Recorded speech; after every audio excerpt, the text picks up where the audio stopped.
Hello guys, welcome back to my channel. In today's video, we are going to learn an important grammar topic. Today's topic is going to be tense. So what is a tense? Tense is a grammatical component that indicates when the action takes place. So basically, tense deals with time. I told you, tense indicates when does the action take place. So there can only be 3 times possible. It should be in past, present or future. So when the action take place, does it take place in the past or present or future? So in English there are 3 tense: past tense, present tense and future tense. Past tense, present tense and future tense. And each tense has got 4 different aspects. Each tense has 4 different aspects.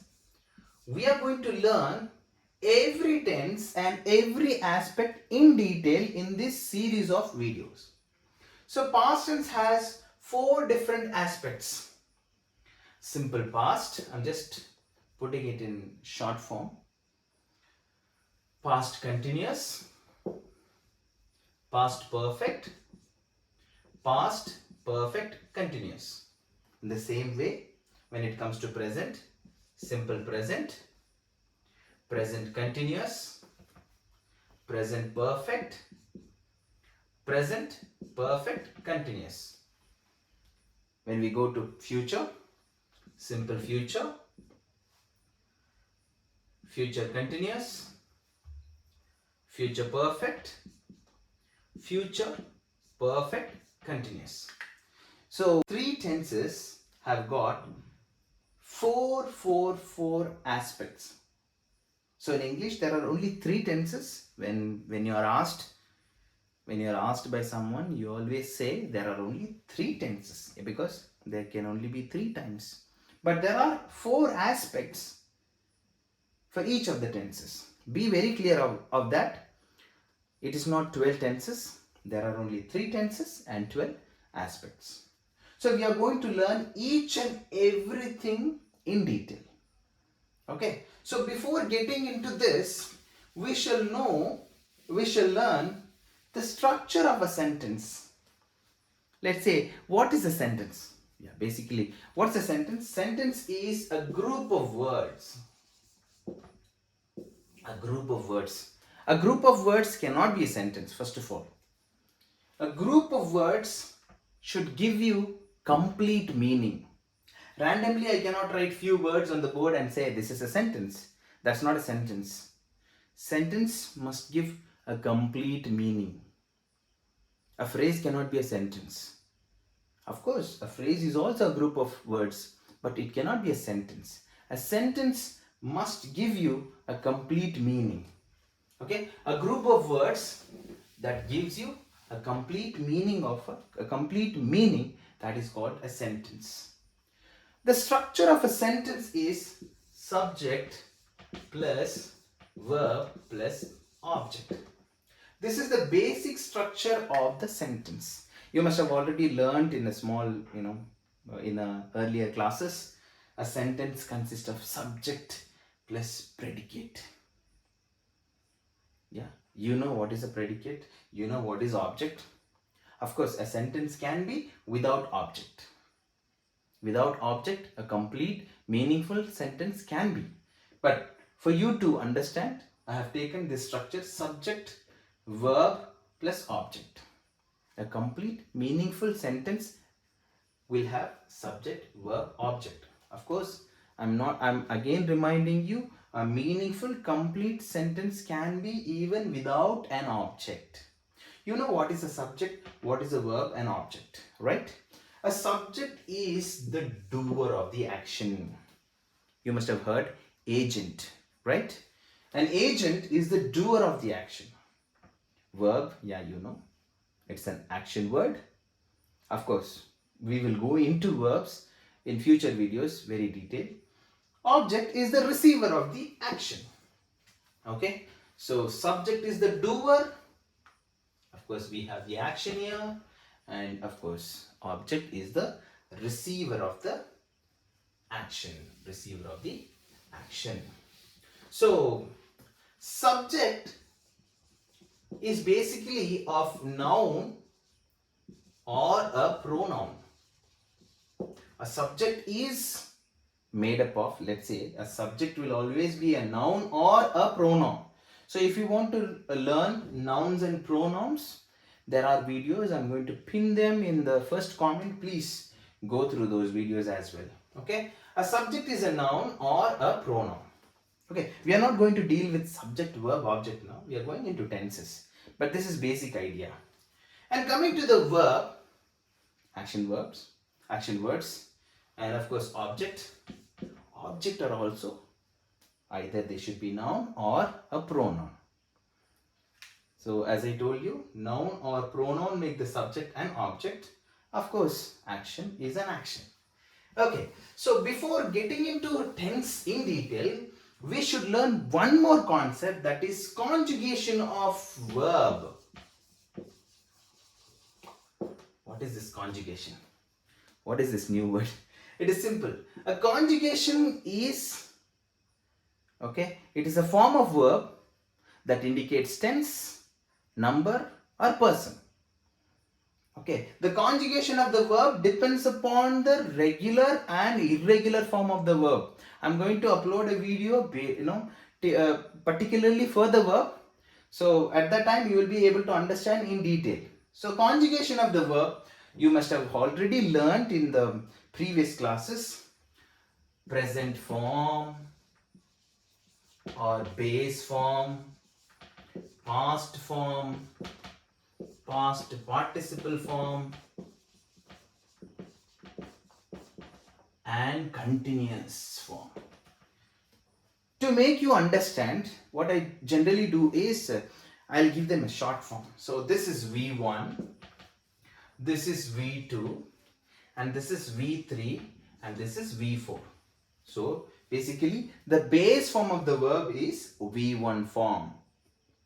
The past form of the verb is V2 form. The past participle form of the verb is V3. And continuous form is V4. Keep these things in mind. See to that they are in your mind as well. Okay. So hereafter we are going to use only V1, V2, V3, V4. We are not going to use base form, past participle form or continuous form. Okay. We are going to use V1, V2 or V3, V4. Okay, now let us go into the simple present tense, which is easy to understand.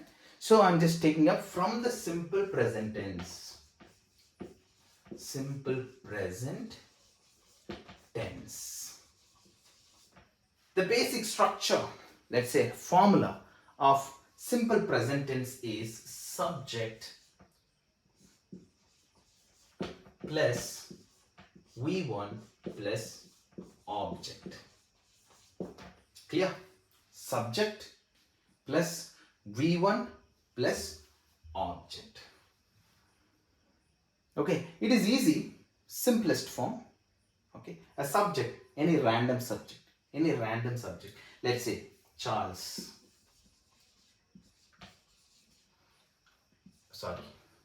V1, base form of the verb. Loves, object. English. So you might have a question, why an extra yes is added to this verb? I'll clear at the last. Okay. So Charles loves English. To make you understand better, I teach English. Okay, so V1 is teach, V2 is taught, V3 is taught, and V4 is teaching. Most of my students, some of my friends as well, they do not differentiate the past form of teach and think. The past form of teach is taught, T-A-U-G-H-T. But they read it this way, thought. Thought is the past form of think. Thought is the past form of teach. Okay. So, here is a sentence. I teach English. Yeah. So, you know subjects. Subjects are I, you, he, she, it, they, and we. You might have a question, why did you take only this? These are all subject personal pronouns. So, as I said, pronouns, there is a separate dedicated video for that. You please watch that and learn. Okay, I've taken I, you, he, she, it, they, and we. Please take a note and a pen and write down what I'm going to write. I is a first person singular. I is a first person singular. You is second person, sorry, I shouldn't use this. Second person singular as well as plural. He, she, it is third person singular. They is third person plural. And of course, we is first person plural. Write down the condition. This is a condition. When the subject is third person singular, when the subject is third person singular in simple present tense, that's what we are learning now. Okay, when the subject is third person singular in the simple present tense, you must add an additional yes to the main verb. It is only in simple present tense. That is why I have added an extra yes for the verb love. Okay, I hope this is very clear going into your mind. Okay, let us go back now and write the verb here. Okay, let's write the sentence. I love, I wrote English, right? English, full stop. Because a sentence must end with a full stop. So, you must have already learned assertive sentence, declarative sentence, interrogative sentence, and exclamatory sentence. We are all dealing with assertive sentence. Okay? Statements. So, they end with full stop. You love, English. My handwriting is bad. Please accept. Adjust and accept. And coming to the third person, let's say, he, she, it loves English. As I told you, this is simple present tense. We are actually dealing with simple present tense. We have third person singular as a subject. So, we are adding an additional yes to the main verb. Okay. So, when it comes to third person plural, no, they love. That's all. They love English. We love English. Got it? Clear, right? Clear. Okay, now it is easier. It is easy to teach you the structure. This is the formula. This is how the sentence should be made. But it takes a lot of courage. It takes a lot of time to make you understand when to use. See, we have, some of us have the, the habit of learning new words. Most of the time. I had one of my friend during my school days. He used to be all the time with the dictionary. He used to learn a lot of new words. Seriously. But where he failed exactly was when to use. He did not know exactly when to make use of those vocabularies he learned. That doesn't serve any purpose at all. So let us learn when to use this simple present My pen is going down. Sorry. Okay. The simple present tense can be used in two places. One is in present and in future. Sounds odd, right? Yeah. We can use them in present tense as well as in future tense. How? Okay, let's go first present. In the time of present. So we all, we all do a lot of actions ever since we get up from the bed till we go to bed. Okay. So I wake up at 6 o'clock. Generally we don't wake up, right? Let's say 9 o'clock. Okay, we wake up at I wake up at 9 o'clock. You don't have to say I am waking up at 9 o'clock, because tomorrow you are going to get up at 9 o'clock. Day after tomorrow you are going to wake up at 9 o'clock. So you don't have the right, you don't have to actually say I am waking up at 9 o'clock. You say I wake up at 9 o'clock. It actually means every day you wake up at 9 o'clock. I brush my teeth. Yeah, this is habitual action which should be done. Okay, I brush my teeth. When I say I brush every day, you don't have to say I am brushing every day. That is wrong. You say I brush my teeth. It means you brush every day.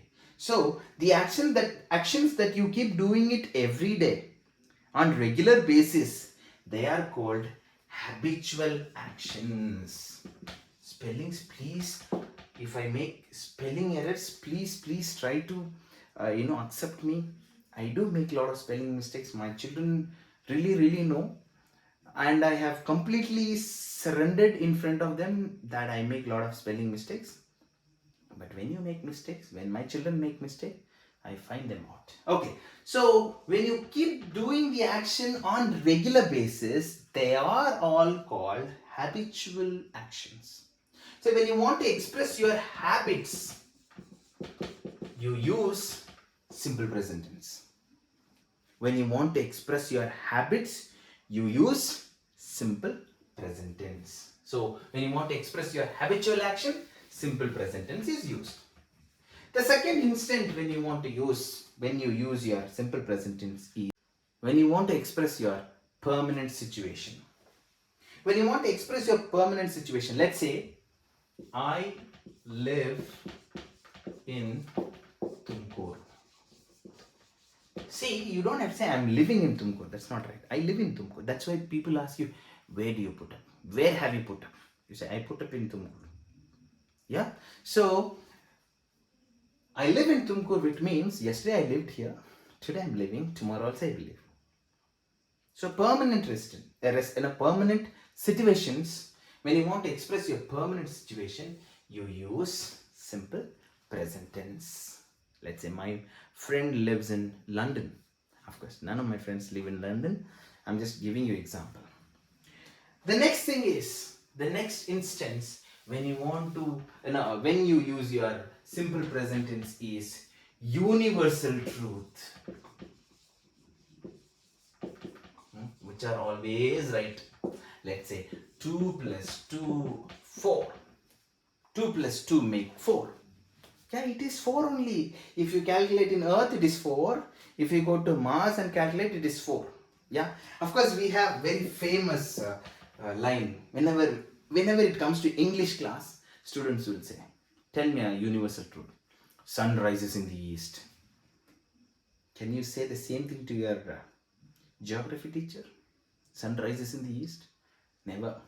But sometimes, contradictory, sometimes English class, universal truth, they tell you sun rises in the east.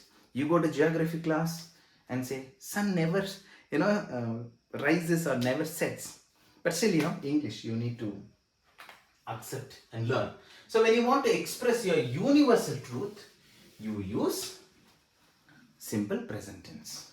One thing is habitual action, permanent situation, and universal truth. Coming to the future. How can you express your future plans in simple present tense. Just imagine sometime you go to let's say you go to railway station. You're sitting there. Someone calls you. Hey, when are you leaving? It's around morning 9 o'clock. You are there. Oh, my train leaves at 10 p.m. bro. You didn't say my train will leave at 10 p.m. You say my train leaves at 10 p.m. So future timetables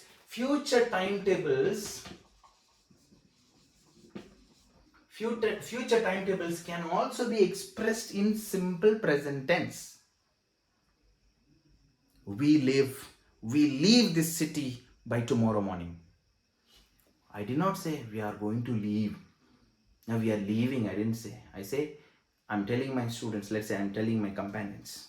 Okay guys, we leave this city by afternoon. That means we are going to leave it. Okay, so when you want to express your future timetables, you can use simple present tense. One more instant, you can use simple present tense expressing future. Future in class. Clauses, right? Phrases, clauses you've already learned. Main clause, subordinate clause. Yeah, the same clause I'm talking about. Okay. Let me give you an example. I will not ride the bike until it stops raining. You get my point? I will not,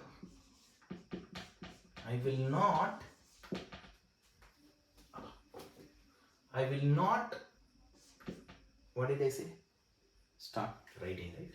I will not start my bike, rather, I will not start riding my bike until it stops raining. Sorry, my spellings are bad, but still okay. I will not go out until it stops raining. You must have heard or you must have said. Yeah? So, let's say I will punish my children unless they pass in the exam. Yeah, you must have heard this sentence. Okay, I don't punish my children. They are very good. Okay, I hope today's video is pretty clear and it has thrown you light on simple present tense and basic structure of a sentence tense. Okay, and another 11 aspect of rest of the tenses we will see in the next video. So what you have to do is, if you have any doubt, put it in the comment box. Okay, like my video and try to share with your friends. It will definitely help them. Thank you.